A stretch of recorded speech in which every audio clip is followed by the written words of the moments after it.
All right, YouTubers, down here in Key West, Florida, and we have a Panga 19-footer, which you can see down there.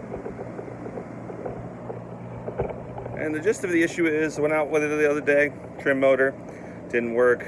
I looked down there, a whole bunch of hydraulic fluid leaking. So, this is how you rebuild a cylinder for a E-Tech 90.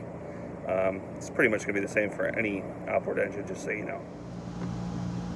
Alright, so the first thing you're going to want to do is get the cylinder off of the engine and bring it up to some kind of workshop.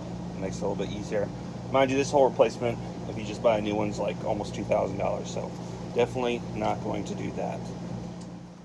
Alright, first thing you want to do is get the cylinder off the engine. So basically there's a low pin that has two retaining clips on each side. I'll show you when I put it back in what that consists of, and the top pin as well that attaches to the motor. Now these pins can be a nightmare to knock out. Mine certainly were. So what I do is I spray an awful lot of that PV blaster, and then just slowly bang it, spray more PV blaster, and keep going, and eventually the pin will come out. Now once you get the cylinder actually out, first thing you got to do to figure out what parts you need, wipe this off, is look at the bottom. Let's see if I get this to... That's where your serial number is. I know it's hard to read on mine, but that's going to tell you the model. Right here is mine 500 5786. Look right there on yours. That's the first thing you need to do. Now the actual electric motor is out at the moment. I didn't unplug it from the engine. I didn't need to, worked fine, so I just removed the 4 Allen keys and actually pulled it out so I could get this to the bench to work on. Now the problem I have with this cylinder should be fairly apparent. You see this retaining ring right here? Should I get it on camera? That's obviously the source of my leak. It's come out, if you can see that there. And this is going to be what's the problem. So, what are you going to need to repair? Well, once you get that code number off, of course the grand old internet will send you a replacement kit, right? So this is my pin number. This is like $160. Comes with a new ring and all the seals that you need. So you'll need that. You'll need yourself a good pick set, because when you reach inside here, there'll be quite a few different ones that you're going to have to get to. You're also going to need a replacement seal kit for the motor that'll come in here later on, which we'll show. Alright, so first of all, these are Amazon.com spanner wrenches. You buy, some of them are $100, it's ridiculous. So these were like $12 for 2. They're adjustable, which is helpful, and they'll fit inside the holes here. Alright, so you're probably going to have to use a cheater bar or something and make sure that this is braced in a vise to be able to break this free, because they are pretty tight on. I've already broken mine free so that you get a good sense of it. Makes it a little easier. You got it. So I've already broken mine free, so now I'm just going to unscrew it. It's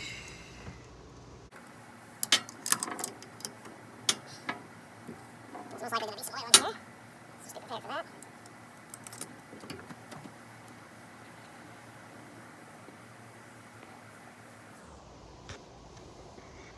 Alright, there's the oil. Alright, so got a cylinder full of oil, pour it into a bucket.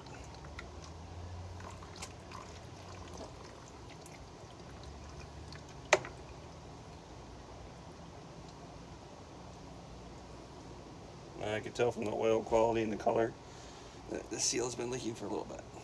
There's definitely some water in that oil. So then, pull your cylinder up.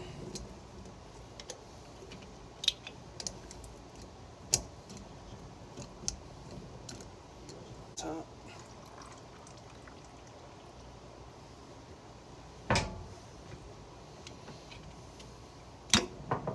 Okay. Now we have the cylinder out. Put that down. Drain the last bit of the oil out.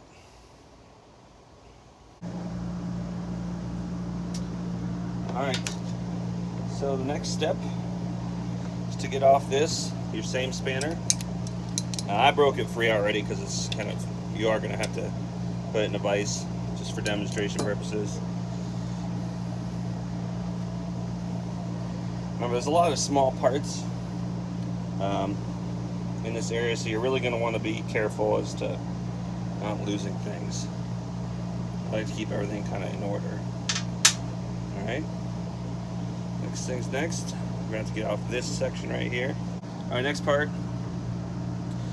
So we just removed the retaining ring, put that down, and this will just pull right off. So keep everything in order. Remember which way is which. So small holes at the top, larger holes at the bottom. Alright. Now inside these are ball bearings and springs, and keep them in a little box because they are small, and you lose that, it's going to be a nightmare. Alright, now that we have this, pull this off. And we get to the core of the problem, which was this first retaining ring here. But we're going to replace all of it. And you get all these little rings.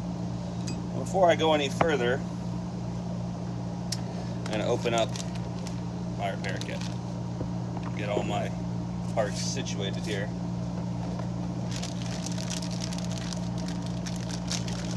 Hopefully I got the right ones. You never know. Internet. So first, so these are the various rings. That looks right. And new top cap. Alrighty. All looks correct so far. Alright, so in your repair kit, looks like this, and you get a new end cap. Alright. However, instructions so important. Why are they important? Because right here it says that the end cap for my particular model, which is an E-Tech 90, doesn't work. They said the end cap contains a machine groove on its underside. It must be resealed and reused. So this is the new one they send me. See how nice and smooth that is, and then boom, that must be the machine groove they're mentioning. So I don't get to use this on my motor. Put that over there. And now if you just, follow the instructions, it's incredibly simplistic. Step 1, remove the O-ring. Step 2, the retaining cap, and so on and so forth. And I'm going to go ahead and do that now on this old cap. Unfortunately, I would have liked to have gotten a new cap, but evidently that's not part of my model, and it won't work. Actually, it caused the cylinder to damage. So I'm going to time lapse what I'm going to do next as best as I can so you can see what I'm talking about. Alright, now we do pretty much exactly what it says to do in the directions. Step 1, remove the O-ring right here. And you can see this O-ring was pretty easy to come off, not sealing particularly well. Remove the wiper seal. I already did that. This sits at the top. That just popped out. Alright. Remove the U-cup. So inside here, we're going to get this out. All of these are creating the problems. And look at that rubber. It is like disintegrating in here. So I definitely have an issue. This was probably the main, it's not even going to come out as a whole piece. So this was definitely one of the main issues that I was having. Put this over here. You can see in there.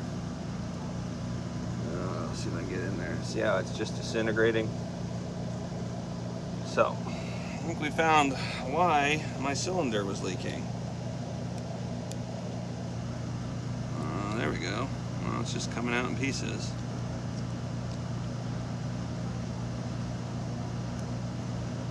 Well, this is going to be a mess. So I'm still removing inside the groove there. I'm trying to clean out all the crap and crud that used to be a gasket in here. It's no longer a gasket.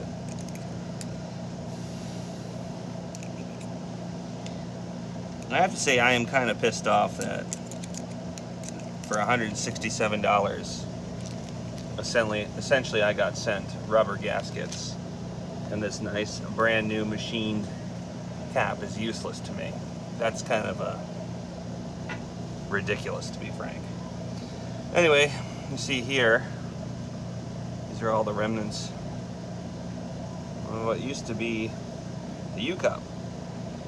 So, throw those away. Now I'm going to have to clean out this groove. It's filled with crap, and I'm going to get back to you in a second. So, there's a bit of confusion sometimes with OEM parts.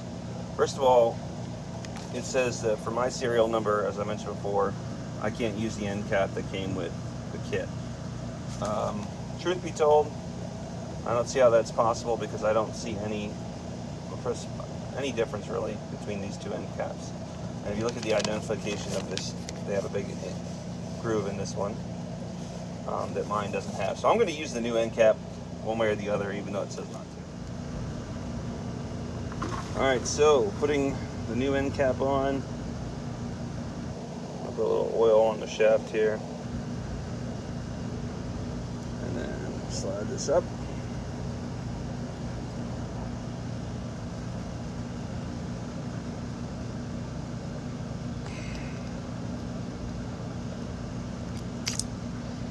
Okay. Alright. Alright, so we got the new top cap up. Now,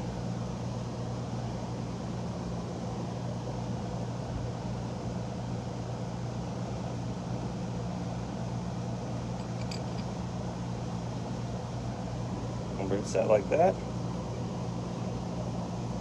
And then you have your retaining cap here. Now, before you can put this back on, remember, you've got to put those pesky little ball bearings back in the holes with the springs. Alright, so make sure I can still see this. Ball bearing. Remember, the spring side was out.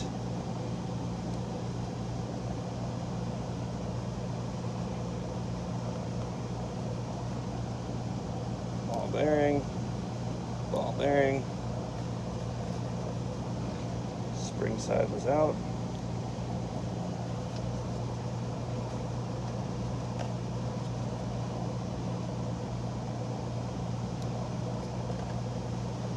Alright.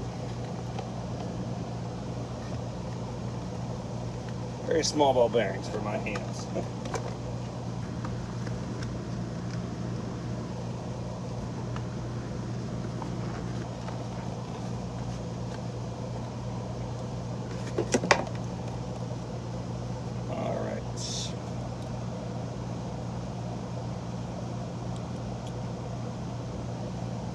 Your retaining piece. Okay. Alright, so got the cylinder predominantly reassembled at this point.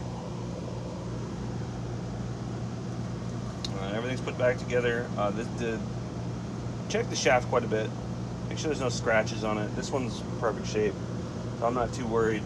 But if yours is like really grooved, then you might want to think about replacing it. So we're now going to tighten up the bottom.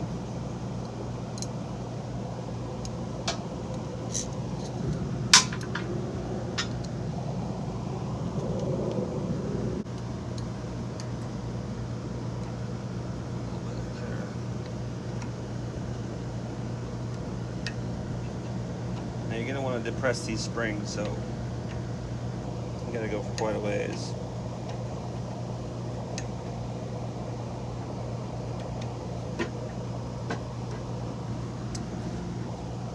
Alright, so here's the cylinder fully reassembled.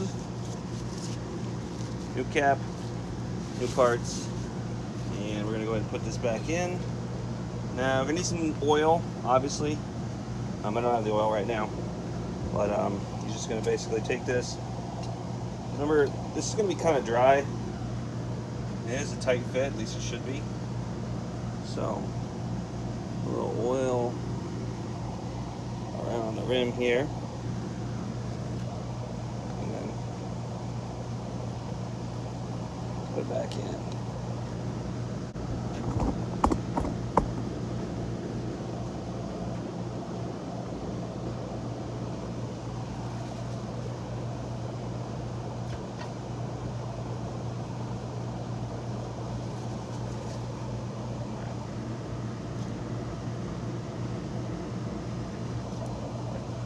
That's good. That shows that has a good seal.